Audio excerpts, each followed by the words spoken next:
이 시간 말씀을 받겠습니다. 이 복된 시간에 주시는 하나님의 말씀은 우리 신약성경 누가복음 9장 28절에서 36절까지의 말씀입니다. 신약 107면 누가복음 9장 28절에서 36절까지의 말씀, 변화산에 오르라라는 제목으로 오늘 말씀을 받겠습니다. 우리 28절부터 36절까지 교독합니다.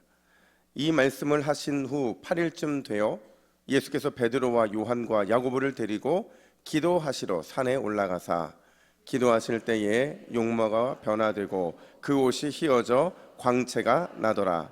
문득 두 사람이 예수와 함께 말하니 이는 모세와 엘리야라. 영광 중에 나타나서 장차 예수께서 예루살렘에서 별세하실 것을 말할세. 베드로와 및 함께 있는 자들이 깊이 졸다가 온전히 깨어나 예수의 영광과 및 함께 선 두 사람을 보더니 두 사람이 떠날 때에 베드로가 예수께 여짜오되 주여 우리가 여기 있는 것이 좋사오니 우리가 초막 셋을 짓되 하나는 주를 위하여 하나는 모세를 위하여 하나는 엘리야를 위하여 하사이다 하되 자기가 하는 말을 자기도 알지 못하더라. 이 말할 즈음에 구름이 와서 그들을 덮는지라. 구름 속으로 들어갈 때에 그들이 무서워하더니 구름 속에서 소리가 나서 이르되 이는 나의 아들 곧 택함을 받은 자니 너희는 그의 말을 들으라 하고 함께 읽습니다. 소리가 그침에 오직 예수만 보이더라. 제자들이 잠잠하여 그 본 것을 무엇이든지 그때에는 아무에게도 이르지 아니하니라. 아멘. 할렐루야. 우리 옆에 분들에게 이렇게 인사하겠습니다. 마라나타. 이 마라나타가 기쁘지 않는 6분이 계셨어요. 한 번 더 인사하겠습니다. 활짝 웃으면서 마라나타. 아유, 이제야 한 분 딱 안 하셨는데 그분은 제가 그냥 넘어가도록 하겠습니다. 여러분, 유대인들은 산을 참 좋아해요. 정확하게 표현하면 산에 오르는 등산을 좋아하는 게 아니고요, 산이라는 공간, 그리고 산이라는 그 이미지를 참 좋아합니다. 왜 유대인들은 산이라는 공간과 그 이미지를 좋아하는 걸까? 왜냐하면 여러분, 산은 변함이 없거든요. 그냥 여기 갔다 저기 갔다 하지 않고 자기 자리를 끝까지 지키는 게 바로 산이거든요. 그러다 보니까 이들은요, 이 산이라는 이미지 속에서 누구의 성품을 찾느냐? 누구겠어요? 우리 변함없으신 하나님의 성품을 거기서 찾더라는 거죠. 그래서 관용적으로는 그들은 이런 말을 합니다. 하나님은 산 같다. 이 말이 무슨 말이겠어요? 하나님은 언제나 변함없으시고 언제나 한결같은 분이시다, 이런 표현이잖아요. 그런데 여러분, 유대인들이 산을 좋아하는 더 근본적인 이유가 있습니다. 그 이유가 뭐냐면 이스라엘 역사에서 산은요, 아주 특별한 메시지를 담고 있어요. 여러분 생각해 보세요. 이스라엘 역사에서 아주 굵직굵직한 위대한 일들 대부분 어디서 일어났어요? 당연히 산에서 일어났으니까 이런 말 하겠죠. 여러분, 아브라함을 생각해 보세요. 아브라함이 믿음이 인정받는 그 결정적인 장면이 어디에서죠? 그렇죠. 모리아산 혹은 모리아 땅에서 이 위대한 장면이 등장하잖아요. 자기의 아들 이삭을 번제로 드림으로 인해서 하나님의 인정을 받고 축복을 받는 것, 바로 이 모리아산에서 있었던 일이에요. 모세는요, 출애굽한 이후에 모세가 역사상 가장 위대한 하나님의 임재를 경험하고 하나님으로부터 위대한 말씀을 받고 심지어 미래에 대한 비전까지 받은 것, 이거 어디서 받은 거예요? 호렙산에서 받은 겁니다. 여러분, 또 특별히 산 하면 엘리야잖아요. 엘리야가요, 바알과 아세라 선지자 850대 1로 싸운 것, 그래서 거기에서 하나님의 능력을 경험하고 정말 명실상부 이스라엘의 선지자로 자리매김하게 된 것, 어디에서요? 그렇죠, 갈멜산에서였잖아요. 이렇게 유대인은요, 이 산이 그들에게는 너무 특별한 장소였어요. 하나님의 말씀을 받았고 하나님이 주신 은혜를 누렸고 하나님의 영광을 경험하는 장소, 거기가 산이었다라는 거죠. 근데 유대인만 그런 게 아니고요, 생각해 보니까 우리도 그랬던 것 같아요. 지금은 좀 덜한데 한 30년 전까지만 해도 우리 인생에 어떤 문제가 발생했어요. 내 힘으로는 도저히 해결이 안 돼요. 그럼 우리가 어디로 갔을까요? 산으로 가죠. 산으로. 그죠? 산으로 갔잖아요. 산으로 왜 갔어요? 기도하러 갔잖아요. 여름에는 돗자리 하나 들고 올라가고, 겨울에는 추위를 막아줄 큰 파카 입고 뭐 하나 들고 갔어요? 배낭 아니고요. 비닐로. 겨울에는 밤새 기도하면 서리가 내리고 추우니까 그거 뒤집어 쓰고 기도했잖아요. 여러분, 그래서 우리가 보통 산에서 기도하러 간다고 할 때 사람들이 뭐라고 말하냐면, 가서 뭐 뿌리 뽑고 오라고 그래요? 예, 어떤 분은 나무 뽑으라고 그러고 어떤 분은 소나무 뽑으라고 하고, 이게 무슨 말이에요, 여러분? 이 말이 간절히 기도하고 오라는 거죠. 간절히 기도하고 응답받고 오라는 거예요. 여러분, 그런 의미에서 우리에게도 산은 정말 좋은 곳입니다. 하나님을 만나기도 하고 기도의 응답을 받기도 하고 인생의 문제가 해결되는 것, 거기가 어디라고요? 산이라는 겁니다. 오늘 본문에 보면 예수님께서 산에 올라가셨어요. 혼자 올라간 게 아니고 사랑하는 제자 3명과 함께 산에 오르셨는데, 여러분, 이 산에 오르시는 게 얼마나 대단하고 중요한 사건이었으면 마태복음도 마가복음도 누가복음도 이걸 공간복음이라고 하는데, 이 세 복음서에 모두 기록이 되어 있다라는 거죠. 근데요, 차이가 있더라고요. 마태와 마가는요, 이 기록이 상당히 비슷합니다. 근데 누가는 좀 특별한 것을 이 속에 집어넣었어요. 여러분, 뭐가 다른지 한번 보세요. 우리 화면을 보시면 마태복음 17장 1절과 마가복음 9장 2절이 똑같습니다. 한글 성경으로 토시 하나 틀리지 않았는데, 우리 한번 같이 한번 읽어볼까요? 시작. 엿새 후에 예수께서 베드로와 야고보와 그 형제 요한을 데리시고 따로 높은 산에 올라가셨더니. 여러분, 다음으로요, 오늘 본문인 누가복음 9장 28절 말씀도 같이 있습니다. 시작. 이 말씀을 하신 후 8일쯤 되어 예수께서 베드로와 요한과 야고보를 데리고 기도하시러 산에 올라가사. 아멘. 여러분, 차이가 보이세요? 두 가지 차이가 등장을 하는데요, 하나는 뭐냐면 예수님이 산에 오르신 때가 좀 달라요. 마태와 마가는 그때를 언제라고 말을 해요? 엿새 후라고 말을 합니다. 근데 누가만 며칠이래요? 8일 이렇게 얘기하거든요. 아마도 여러분, 제가 봤을 때는 누가가 좀 헷갈렸던 것 같아요. 물론 이게 나중에 뭐 초막절이며 이런 것들을 계산하다 보면 의도적인 걸 수 있지만, 근데 왜 헷갈렸다고 말하냐면요, 누가의 직업이 뭐예요? 의사잖아요. 아주 철두철미한 사람이에요. 절대로 숫자나 틀릴 사람이 아닌데, 근데 그가 헷갈릴 때마다 표현하는 표현이 있어요. 누가복음에만 14번 썼던 이 표현이 뭐냐면 쯤이라는 거예요. 그러니까 아마도 누가가 정확한 날이 몰랐기 때문에 6일인지 7일인지 8일인지 모르니까 그냥 어림잡아서 8일쯤이라고 말했을 것 같아요. 근데 여러분, 진짜 중요한 건 뭐냐면요, 다른 복음서들과 다르게 누가만 독특한 게 뭐냐, 예수님이 산에 오른 이유를 설명하더라는 거예요. 여러분, 누가가 봤을 때 예수님의 산에 오른 이유가 뭐예요? 뭐 하기 위함이에요? 기도하기 위함이었다라는 거죠.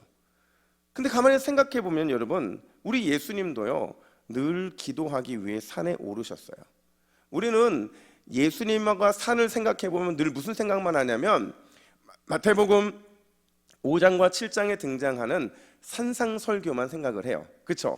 워낙에 중요한 말씀이다 보니까 산상설교에 우리가 늘 마음이 빠져 있는데, 이와 더불어서 사실 예수님의 산상기도는요, 그만큼 더 중요한 내용들을 담고 있어요. 왜냐하면 예수님의 기도의 습관을 엿볼 수 있기 때문에 그렇죠. 여러분, 예수님께서요, 예루살렘을 방문할 때마다 밤에 어디를 찾으셨을까요? 어디를 가셨어요? 감람산에 가셨어요. 왜요? 기도하러 가신 거예요. 또 복음서에 자주 등장하는 표현 중에서 따로 한적한 곳에 가서 기도하셨다, 이런 표현이 등장하는데, 이 따로 한적한 곳이 어디일까요? 아마도 예수님이 그 주변에서 혼자 기도할 수 있는 가까운 산을 의미할 겁니다. 이렇게 예수님도요, 산상기도의 습관을 가지시고 특별히 중요한 사역을 앞둘 때마다 더더욱 어디에 올라가셨을까요? 산에 올라가셨다라는 거죠. 여러분, 그 관점으로 오늘 본문을 보면 예수님이 산에 오르셨다라는 거는요, 기도, 그러니까 산상 기도의 습관을 보여주는 의미도 있지만 더 중요한 건 뭐냐면 이 산에 오르심이 무엇인가 중요한 사건을 앞두고 있기 때문에 그렇다는 거죠. 산에 올라가서 산상기도 하심으로 인해서 매우 중태자한 이런 메시지를 제자들에게 보내기 위해서 산에 오르셨다는 거예요. 여러분, 과연 우리 예수님께서 변화산에 오르셔서 이 제자들을 향해서 어떤 메시지를 주기를 원하셨는 것일까? 첫 번째로요, 하나님이 주신 사명, 그 사명은 반드시 기도를 통해 완성된다라는 메시지를 보내고 계신 거예요. 여러분, 따라해 볼까요? 사명을 여는 열쇠는 이르시기예요. 사명을 여는 열쇠는 기도밖에 없습니다. 이어서 합니다. 사명을 여는 열쇠는 기도밖에 없습니다. 여러분, 믿으십니까? 여러분, 우리가 살아가는 이 세상에는요, 수많은 사명자들이 존재합니다. 아니, 바꿔 말하면 하나님은 우리 모두에게 다 사명을 주셨어요. 여러분, 아멘? 크든 작든 우리가 인식을 하든 깨닫지 못하든 우리 모두는 다 하나님이 세우신 사명자들이라는 거죠. 복음을 전하는 사명, 빛과 소금이 되어야 되는 사명, 고난에 순종해야 되는 사명, 예배자의 사명, 가정을 세우는 사명, 일터에서 선한 영향력을 나타내는 사명, 너무나도 많은 사명들을 받았는데 중요한 건 뭐냐면 이 사명이 사명으로 끝나는 사람이 있는 반면에 사명을 완성하는 자들이 있다라는 거예요. 이걸 바꿔 말하면 우리가 받은 모든 사명은요, 그냥 저절로 완성되지 않는다는 거예요. 우리의 힘만으로도, 우리의 노력만으로도 절대 이 사명은 완성되지 않는다는 거죠. 그러면 어떻게 우리가 이 사명을 완성할 수 있는가? 오늘 본문이 그걸 보여주더라는 거예요. 여러분, 질문을 한번 해볼게요. 이 변화산 사건 여러분 다 잘 아시죠? 한두 번 듣지 않았을 겁니다. 그러면 이 변화산 사건에서 가장 중요한 핵심 장면이 뭔지를 한번 선택해 보세요. 1번, 예수님 몸에서 광채가 난 것. 2번, 예수님이 모세와 엘리야와 만난 것. 3번, 두 사람과 만나 장차 예수님께서 예루살렘에서 별세하실 것을 말씀하신 것. 4번, 베드로가 초막 셋을 짓자고 말씀드린 것. 이 중에서 오늘 본문의 가장 핵심은 뭘까요? 여러분, 25%의 확률인데 찍어도 여러분 4명 중에 1명은 맞는데 제 귀에 다 틀린단만 말씀하시는 거예요. 다시요. 이 4가지 중에서 가장 중요한 장면이 뭘까요? 답은 항상 긴 보기에 있어요. 답이 뭐예요? 3번이에요. 왜 3번이냐? 여러분, 예수님께서 기도하러 산에 올라가신 이유가 바로 이 3번 때문인데 자신이 예루살렘에서 별세해야 한다는 그 사명을 확인받고 그 사명을 향해 달려나가기 위해서 예수님은 이 변화산에 오르신 것이고 거기에서 기도하셨다는 거죠. 이걸 뒷받침하는 내용이 있어요. 여러분, 놀랍게도요, 이 변화사 사건 이후에 예수님의 공생애의 방향이 완전히 다시 또 전환기를 맞이하게 됩니다. 완전히 바뀌게 돼요. 자, 보세요. 예수님께서 기도하시고 하산하시는데 그 하산의 내용을 담고 있는 이후의 37절부터 49절까지의 내용을 보면요, 변화산 아래, 이 변화산 근처에서 발생한 몇 가지 사건을 다룰 뿐이라는 거죠. 그리고 나서 이 사건 이후에 예수님이 곧장 어디를 향해 나아가느냐? 여러분, 51절 말씀 보세요. 51절 같이 읽습니다. 시작. 예수께서 승천하실 기약이 차감해 예루살렘을 향하여 올라가기로 굳게 결심하시고. 아멘. 여러분, 어디예요? 예루살렘인 거죠. 무슨 말이냐면 변화산 사건 그 이후에 예수님의 사역의 장소가 바뀌었다는 거예요. 원래는 어디였어요? 갈릴리였잖아요. 원래는 갈릴리였는데 이 변화산 사건 이후에 예루살렘이 예수님의 주 사역제 현장이 되고 있다는 거죠. 그렇다면 여러분, 왜 이런 변화가 나타나게 된 것일까? 예수님으로 하여금 갈릴리가 아니라 왜 예루살렘을 향하러 가게 하시는 이런 변화가 있게 된 것일까? 우리 31절도 한번 같이 읽어볼까요? 31절입니다. 시작. 영광 중에 나타나서 장차 예수께서 예루살렘에서 별세하실 것을 말할세. 아멘. 여러분, 별세가 뭐예요? 별세가 별을 세는 게 아니에요. 이 별세가 뭐냐면 세상과 이별하는 거예요. 근데 여러분, 원문을 보니까요, 이 별세가 우리가 아는 그 별세가 아니더라는 거죠. 이게 뭐냐? 원어가 엑소도스라고 말하고 있어요. 뭐예요? 출애굽이라는 거죠. 그러니까 지금 이 말씀은 뭐냐면 영광 중에 나타나서 장차 예수께서 예루살렘에서 출애굽하실 것을 말할세라는 의미라는 거죠. 무슨 의미냐? 예수님의 궁극적인 사명은요, 죄와 어둠의 권세에서 우리를 출애굽시키는 것, 우리를 구원하는 것, 그게 바로 예수님의 궁극적인 사명이셨다라는 거예요. 근데 이 사명을 예수님이 알고 계셨어요. 어둠의 권세와 또 죄로 인해 신음하고 있는 우리를 위해서 본인이 예루살렘을 향해 가야 하고 십자가를 향해 가야 된다는 사실을 너무나도 잘 알고 계셨어요. 너무 잘 알고 계시니까, 너무나도 중요한 사실이니까 자꾸 예수님 스스로 확인하셨던 거죠. 자꾸 확인하시기 위해서 산에 오르시고 기도를 하셨다라는 거예요. 근데 이번에는요, 그때가 됐음이 너무 확연하게 드러난 겁니다. 너무 분명한 거예요. 누구를 통해서 그 확신을 얻었을까요? 모세와 엘리야를 통해 그걸 얻은 거예요. 여러분, 그런 생각 안 드셨어요? 구약에 정말 위대하고 대단한 선지자들도 많았고 위대한 인물들도 많았는데 왜 하필이면 지금 이 변화산에서 모세와 엘리야만 등장한 걸까요? 왜 그럴까요? 여러분, 모세를 생각해 보세요. 모세는 어떤 일을 한 사람이에요? 이스라엘 애굽에서 노예였던 이스라엘을 출애굽시키는 인물이잖아요. 그들을 해방시켰고 그들에게 자유를 준 인물이잖아요. 그러니까 예수님은 딱 모세를 보자마자 아셨을 거예요. 모세가 그랬던 것처럼, 야, 내가 죄와 어둠의 권세로부터 이 백성들을 해방시키고 구원할 바로 그때가 왔구나, 이거를 직감하신 거죠. 그럼 엘리야는요? 여러분, 엘리야는요, 말라기 4장 5절에 보면 오실 메시아의 길을 예비하는 사람으로 묘사되고 있거든요. 근데 이미 그 사람이 왔어요. 누구죠? 세례 요한이었잖아요. 그리고 이번에 다시 엘리야가 예수님의 기도하는 가운데 그 앞에 선 있는 것을 보면서 당신의 백성을 구원할 하나님의 메시아, 그건 바로 당신입니다라는 확인 사사를 받은 것 같은 확신이 들었다는 거죠. 여러분, 이 모든 게 어떤 상황에서 얻은 확신입니까?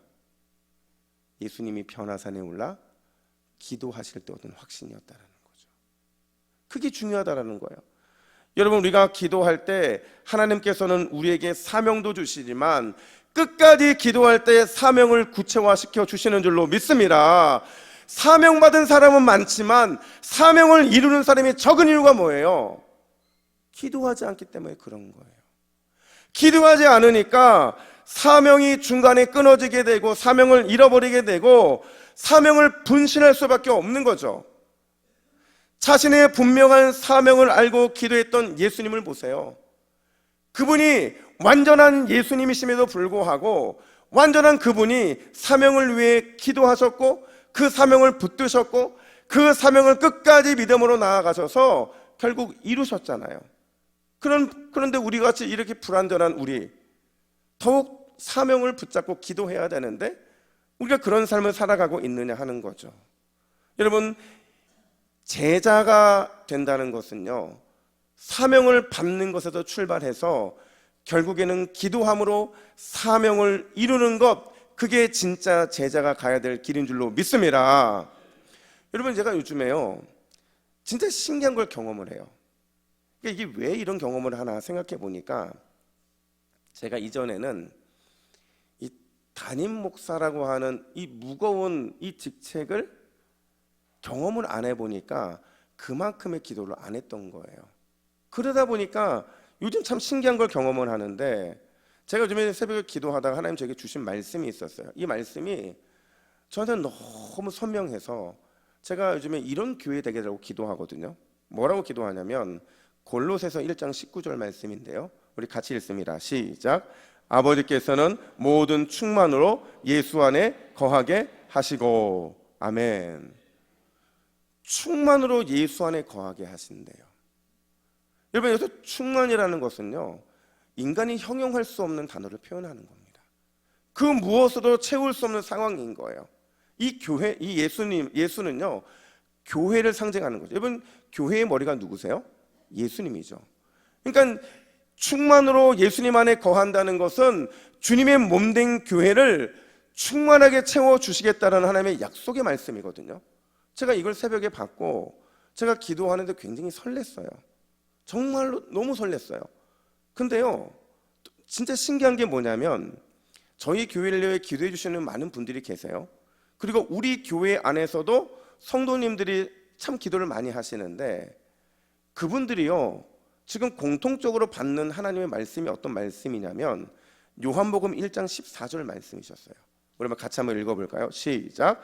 말씀이 육신이 되어 우리 가운데 거하심에 우리가 그의 영광을 보니 아버지의 독생자의 영광이요 은혜와 진리가 충만하더라. 아멘. 우리 한번 따라해 볼까요? 은혜와 진리가 충만하더라. 다시 한번요. 은혜와 진리가 충만하더라. 할렐루야. 이게 너무 신기한 거예요. 제가 앞서 모든 충만으로 예수 안에 거하시고 모든 충만으로 하나님의 교회를 채우시겠다, 이 약속의 말씀을 주셨는데, 기도하시는 분들마다 이 말씀을 응답을 받는 거죠. 그의 영광을 보고 아버지의 독생자의 영광이 또 은혜와 진리가 우리 동부교회 안에 충만하게 될 것이다. 저는 이 말씀을 받으면서 너무 설레는 거예요. 그건 너무 신기한 거죠. 그전에는 이런 말씀 받은 적이 없어요. 왜냐하면 교회를 책임져 본 적이 없거든요. 그전에는 이런 응답을 받아본 적이 없어요. 그만큼 간절한 마음으로 기도한 적이 없거든요. 근데 제가 이 충만함을 보면서 우리 예수님을 통한 영광이 교회에 충만하고 은혜가 교회에 충만하고 말씀이 교회에 충만하다, 이 약속의 말씀이 너무나도 기대가 되더라고요. 여러분, 이 기대는 저 혼자 받는 기대가 아니라 우리 모두가 받는 기대인 줄로 믿습니다. 근데 제가 이 기대 앞에서 순간 망설인 게 있었어요. 그게 뭐였냐면, 여러분, 이 기도의 약속의 말씀은요, 무엇을 통해 성취되는 줄 아세요? 반드시 기도를 통해 성취됩니다. 아무리 우리 교회 하나님이 예수님의 충만으로 채우신다 할지라도 이 약속을 주셨고 아버지의 독생자의 영광과 은혜와 진리가 충만할 것이라는 이 말씀을 주셨어도요, 우리가 기도하지 않으면 이 약속의 말씀은 성취될 수 없다라는 거예요. 반대로 우리가 기도하면 이 약속의 말씀을 놓고 새벽마다 기도하고 수요일마다 기도하고 금요일마다 기도하고 계속 기도하고 또 기도하면 반드시 우리 주님께서 이 약속의 말씀은 우리에게 성취해 주실 줄로 믿습니다. 근데 놀라운 사실은 뭐냐면요, 교회 안에 주님, 예수님이 충만하잖아요. 그러면 교회의 충만은 반드시 가정의 충만으로 이루어진다는 거예요. 그리고 가정의 충만은 반드시 우리 인생의 충만으로 나타나게 된다는 거예요. 여러분, 우리에게 주시는 하나님의 비전이 뭐냐? 미션은 변화의 산에 오르는 거예요. 우리가 여전히 이 땅에 살아가고 있으면서 주님이 주신 약속의 성취를 보기 위해서, 기도하기 위해서 반드시 변화의 산에 올라야 된다는 겁니다. 우리가 변화의 산에 오르잖아요, 영광의 충만이 임할 겁니다. 우리가 변화의 산에 오르잖아요, 은혜의 충만함을 경험하게 될 겁니다. 우리가 변화의 산에 오르잖아요, 말씀의 충만함을 경험하게 될 겁니다. 여러분 어떤 사람이 미련한 사람인 줄 아세요? 내가 고난 가운데 있어요. 근데 변화의 산에 오르지 않는 거예요. 내가 육신의 연약함 가운데 있어요. 그럼에도 불구하고 변화의 산에 오르지 않는 거예요. 내가 뭔가 잘 안 풀려요. 그럼에도 변화의 산에 오르지 않는 거예요. 마음이 뭔가 힘들어요. 그럼에도 변화의 산에 오르지 않는 거예요. 여러분 이건 미련한 사람이에요. 우리 주님께서 예수님 그분께서 제자들과 함께 변화의 산에 오르신 것은 너희도 이 산에 올라야 된다는 미션을 우리에게 주신 줄로 믿습니다. 그러면 반드시 교회를 향한 이 충만함들이 교회뿐만 아니라 우리의 가정과 우리의 삶에도 넘쳐나게 될 줄로 믿습니다. 아멘. 두 번째 오늘 주님이 준 메시지는요, 여러분 산 위의 신앙이 우리에게 중요하지 않다는 거예요. 산 위의 신앙이 아니라 산 아래의 신앙을 가지는 게 훨씬 더 중요하다라는 말씀을 오늘 주님은 보여주고 계신 거죠. 여러분 산 위의 신앙이 뭘까요? 또 산 아래에 있는 신앙은 또 뭘까요?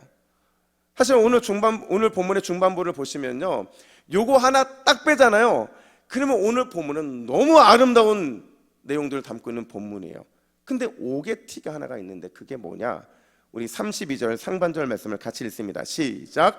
베드로와 및 함께 있는 자들이 깊이 졸다가. 여러분 아멘이 안 나오시죠? 너무 오게티라. 여러분 예수님은 그렇게 영광을 보고 있고 기도하시는 가운데 내 사명을 이루기 위해서 어쨌든 몸부림치고 계시는데, 그런 가운데 영광이 나타나는데 지금 제자들은 뭐 하고 있대요? 그냥 좋은 게 아니잖아요. 어떻게 졸았어요? 깊이 졸았어요. 지금 여러분 가운데서도 한 6분이 지금 그 길을 가려는 분이 계세요. 여러분 이게요 얼마나 충격적인 거냐면, 한글 개역 성경, 우리 이전 성경에 보면 이렇게 번역합니다. 베드로와 및 함께 있는 자들이 고나여 졸았대요. 여러분 고나다는 건 뭐냐면 피곤해서 도저히 몸이 감당할 수 없어서 그만큼 짓눌림을 받다는 거예요. 여러분 제자들의 상태가 왜 이렇게 된 것일까? 사실 제자들의 이 피곤을 이해하려면 지금 제자들이 어떤 산에 올라 있는가를 좀 예상해 봐야 돼요. 여러분 예수님과 제자들이 올라간 산이 우리는 어떤 산으로 알고 있어요? 변화산. 변화산이 이스라엘 지명에 있을까요? 없을까요? 없습니다. 눈 씻고 찾아봐도 변화산은 없어요. 이 변화산을 왜 변화산이라 하냐면 예수님이 기도하시다가 몸에서 광채가 났기 때문에 우리는 변화산이라고 또 변모산이라고 말을 하는 겁니다. 학자들이요 이 산을 여러 곳으로 추정을 하는데 제가 다 계산해 보니까 이 산이 여기여야 계산이 좀 맞아요. 거기가 어디냐면 바로 이스라엘의 저 북단에 있는 헬몬산이에요. 여러분 왜 여기가 변화산이라고 저는 추측을 하냐면 거리가 그래요. 지도를 보시는 것처럼 오늘 본문의 배경 바로 앞에 있었던 베드로의 신앙 고백이 있었던 가이사랴 빌립보에서 저기까지 천천히 움직이면 약 6일 정도의 시간이 걸린다고 하더라고요. 특별히 높은 산에 올랐다고 하잖아요. 여러분 이스라엘에서 가장 높은 산은 헐몬산입니다. 올라가는 동안 너무 높은 산인데 이 온도차가 있다 보니까 쉬었다 올라가고 쉬었다 올라갔다 하면 땀 흘리고 식히고 이런 과정들을 통해서 아마 제자들은 상당히 피곤했을 거예요. 그래서 졸았을 겁니다. 근데 중요한 건 뭐냐면 잠에서 깨어난 이후에 이 영광스러운 장면을 목격한 베드로가 한 말이 있어요. 우리 33절 말씀 33절 같이 있습니다. 시작.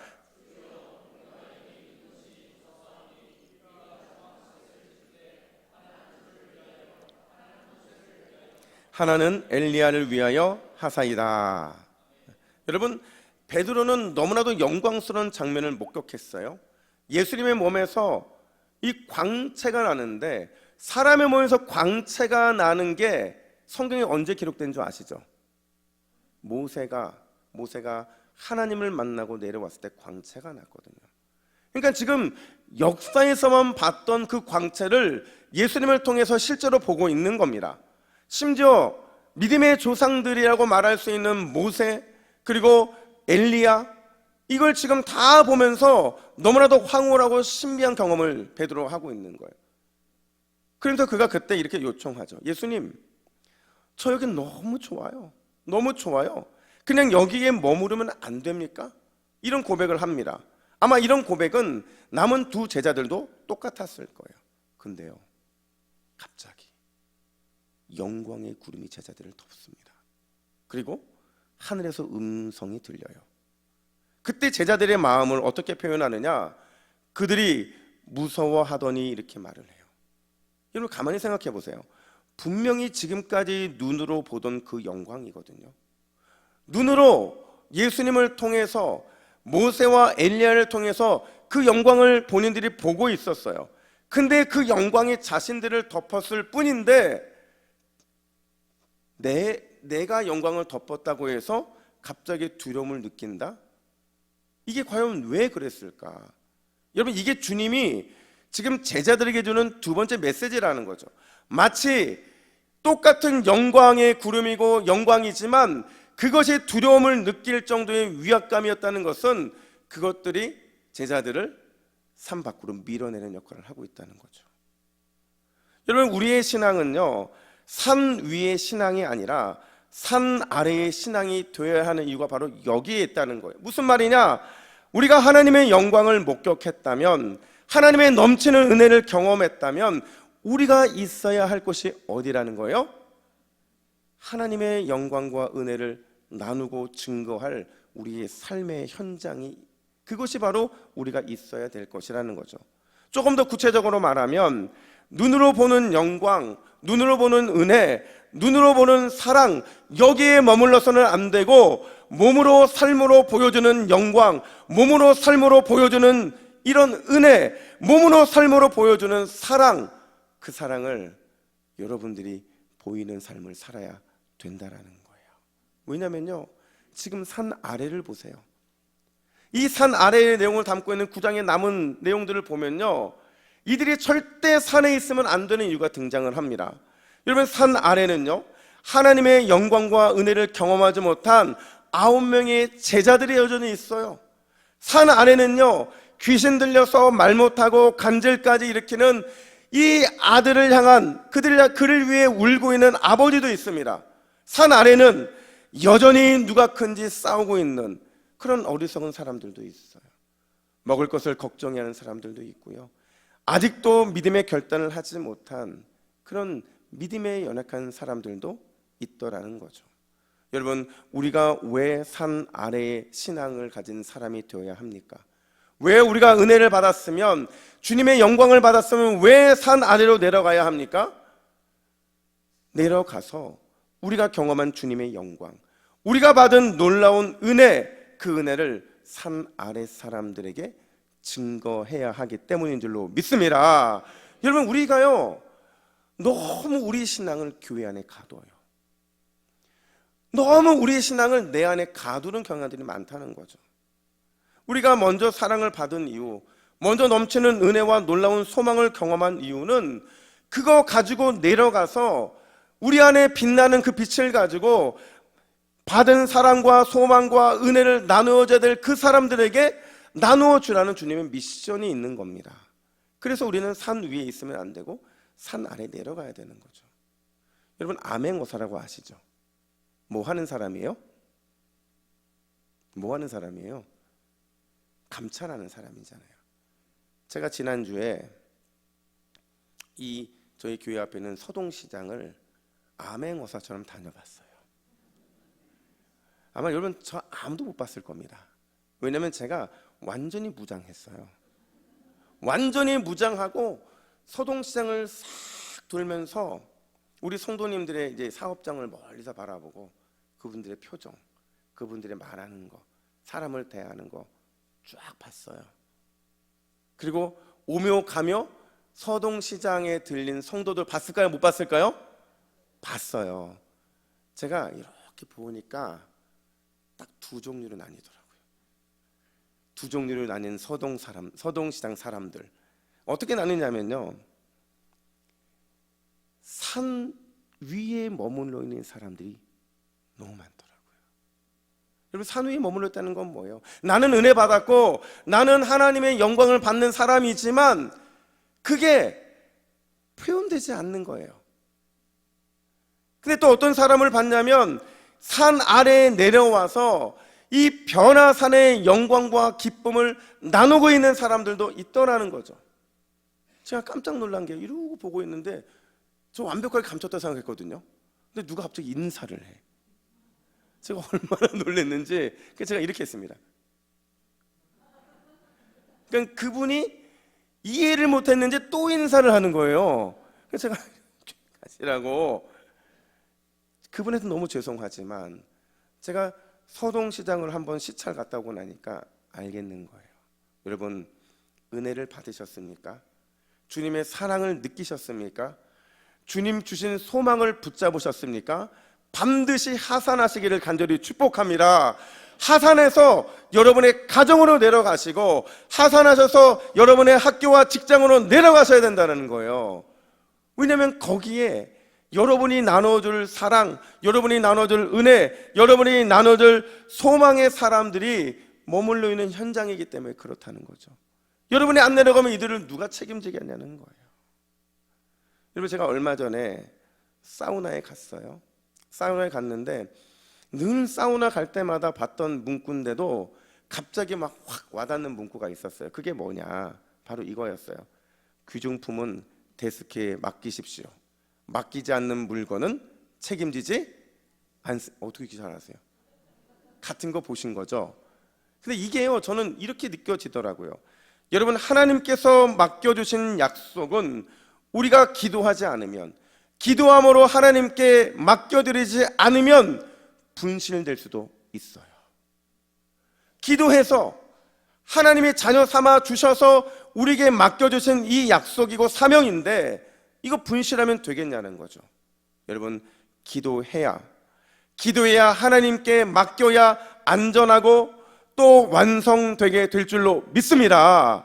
그게 우리의 사명인 거죠. 또 이런 명언도 있어요. 산은 왜 오른다고요? 내려가기 위해서 오른다는 거죠. 여러분, 은혜도 마찬가지라는 거죠. 은혜를 주신 이유는 그 은혜를 가지고 나누라고 주신 거예요. 주의 영광을 주신 것도 나누라고 주신 거라는 거죠. 여러분, 이번 한 주 우리의 숙제가 뭘까요? 변화산에 올라 간절히 기도하시기를 간절히 축복합니다. 기도해야 될, 변화산에 올라야 될 때가 됐음에도 불구하고 오르지 않는 것은 우리의 연약함과 어리석음을 보여주는 거예요. 근데 변화산에 올라 기도하는 것으로 만족하지 마시고 받은 사랑과 받은 은혜와 받은 소망을 변화산에 내려와서 나누시기를 더더욱 축복합니다. 그러면 여러분, 우리를 통해서 하나님은 변화산의 영광을 가정에서, 삶에서, 직장에서 보여주실 거예요. 우리를 통해 주님의 그 놀라운 변화산의 영광 이번 주에 온전히 나타나게 되기를 예수님의 이름으로 축복합니다. 아멘. 기도하겠습니다. 하나님 아버지, 우리를 은혜의 변화산으로 불러주시니 감사합니다.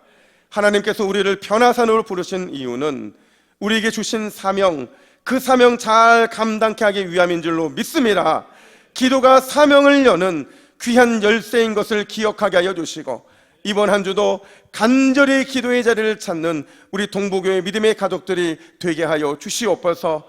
그러나 주님, 우리가 변화산에 오른 것, 그것에만 만족하지 않기를 원합니다. 주님 주신 은혜, 주님 주신 능력, 주님 주신 사랑 우리의 가슴에 품게 하여 주시고 그 뜨거운 사랑과 은혜와 사랑을 삶의 현장으로 내려와 나누게 하여 주시옵소서. 우리가 나눌 때에 우리의 삶은 천국 같은 삶이 될 줄로 믿습니다. 우리가 나눌 때에 우리 교회는 천국 같은 교회가 될 줄로 믿습니다. 우리가 나눌 때에 우리의 가정은 천국 같은 가정이 될 줄로 믿습니다. 주님, 우리를 사용하여 주셔서 변화산에 오르고 또 변화산에 내려오는 귀한 이번 한 주가 될 수 있도록 주께서 역사하여 주시옵소서. 이 모든 말씀 우리의 소망이 되어 주시는 예수 그리스도의 이름으로 기도하옵나이다. 아멘.